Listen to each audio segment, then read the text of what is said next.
اللہ کے حبیب دو جہاں حضرت محمد کو بے شمار ایسے خصائص اور فضائل عطا فرمائے گئے جو اب سے پہلے کسی مخلوق کو نصیب نہیں ہوئے۔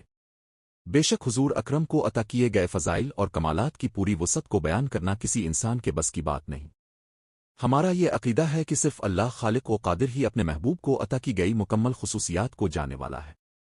ناظرین گرامی، جس طرح نبی محترم کو تمام خوبیوں میں کمال حاصل تھا، اسی طرح اللہ پاک نے اپنے محبوب نبی کو لامحدود جسمانی قوت بھی عطا فرمائی۔ یاد رکھیے کہ شہنشان مدینہ قران قلب و سینہ نے کبھی پیٹ بھر کر کھانا تناول نہیں فرمایا اور نہ ہی اپنے کبھی پہلوانی کی طرف توجہ دی۔ اس کے باوجود اب سے ایسی طاقت اور توانائی کا ظاہر ہونا یہ رسول اللہ کا معجزہ بھی ہے۔ اب کے قلب اطہر کی قوت کا ذکر قرین پاک سے بھی ظاہر ہوتا ہے۔ پارہ 28 سورۃ الحشر آیت نمبر 21 میں اللہ تعالیٰ ارشاد فرماتا ہے، اگر ہم یہ قرآن کسی پہاڑ پر اتارتے تو تم دیکھتے کہ وہ اللہ کے خوف سے جھک جاتا اور پھٹ جاتا۔ انبیاء کرام کا یہ طریقہ رہا ہے کہ جب بھی انہیں کسی مقابلے کے لیے للکارا گیا تو ان کی شان کے خلاف ہے کہ وہ انکار کریں، چاہے وہ مقابلہ جسمانی ہی کیوں نہ ہو، جسے ہم دنگل کشتی کہتے ہیں۔ عربوں میں پہلوانی کا بڑا رواج تھا اور دنیا کے نامور پہلوان عرب ہی میں پائے جاتے تھے۔ مختلف مواقع پر دنگل منعقد ہوتے رہتے تھے۔ مستند کتابوں میں ایسے دو مشہور واقعات بیان کیے گئے ہیں جب ہمارے پیارے نبی کو کشتی کے لیے للکارا گیا۔ پہلا اور سب سے مشہور واقعہ رکانہ بن عبد یزید کا ہے۔ رکانہ پورے عرب کا مشہور طاقتور اور خوبصورت پہلوان تھا۔ وہ اتنا نامور تھا کہ دنیا بھر میں کشتی کے مقابلوں کے لیے جایا کرتا تھا۔ مکہ میں اس کی شہرت یہ تھی کہ کوئی شخص ایسا نہ تھا جسے وہ ایک ہی داؤ میں زمین پر نہ پٹخ دے، اور جسے وہ گرا دیتا وہ دوبارہ اٹھنے کے قابل نہ رہتا۔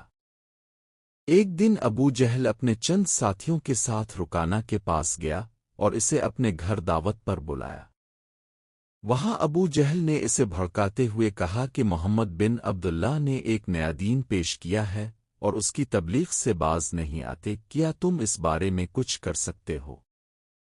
رکانہ نے طنزیہ انداز میں کہا کہ میں کسی بچے سے نہیں لڑ سکتا۔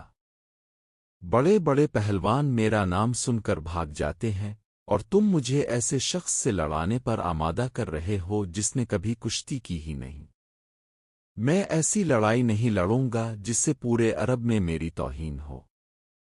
کفار مکہ خاموش ہو گئے مگر سوچتے رہے کہ کسی طرح رکانہ کو اس مقابلے پر آمادہ کیا جائے۔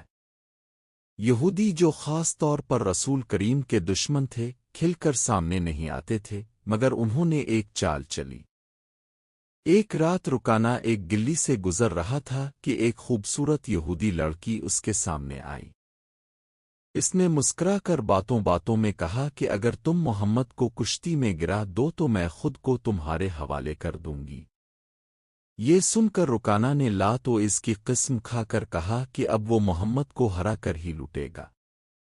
علامہ ابن ہشام، امام زرقانی اور دیگر محدثین لکھتے ہیں کہ رکانہ سیدھا رسول اللہ کے پاس پہنچا اور کہا، آؤ میرے ساتھ کشتی لڑو، اگر تم مجھے گرا دو تو میں تمہیں اللہ کا نبی مان لوں گا اور اسلام قبول کر لوں گا۔ رسول اللہ نے فرمایا، یہ ایک بت پرست اور سچے دین کے نبی کے درمیان مقابلہ ہوگا، ہارنے والا اپنا وعدہ نہ بھولے۔ مکہ میں یہ خبر آگ کی طرح پھیل گئی۔ کفار، یہودی اور مسلمان سب جمع ہو گئے۔ مسلمان اس وقت تعداد میں کم تھے، اس لیے ہتھیاروں کے ساتھ موجود تھے تاکہ کوئی سازش نہ ہو۔ جب مقابلہ شروع ہوا تو رکانہ نے حملہ کیا مگر رسول اللہ نے اسے اٹھا کر زمین پر پٹخ دیا۔ رکانہ اٹھا، دوبارہ حملہ کیا، پھر پٹخا گیا۔ تیسری بار گرنے کے بعد وہ مقابلہ جاری رکھنے کے قابل نہ رہا۔ پورا مجمع سناٹے میں آ گیا جبکہ مسلمان نعرے لگانے لگے۔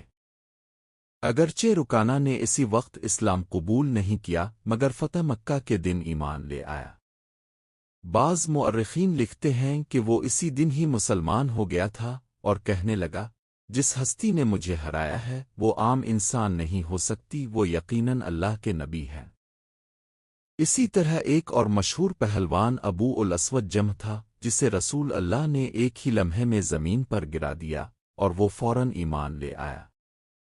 اللہ کریم ہمیں اپنے اور اپنے محبوب حبیب کی سچی محبت عطا فرمائے اور روزن قیامت ہمارے حساب میں نرمی فرمائے۔ آمین۔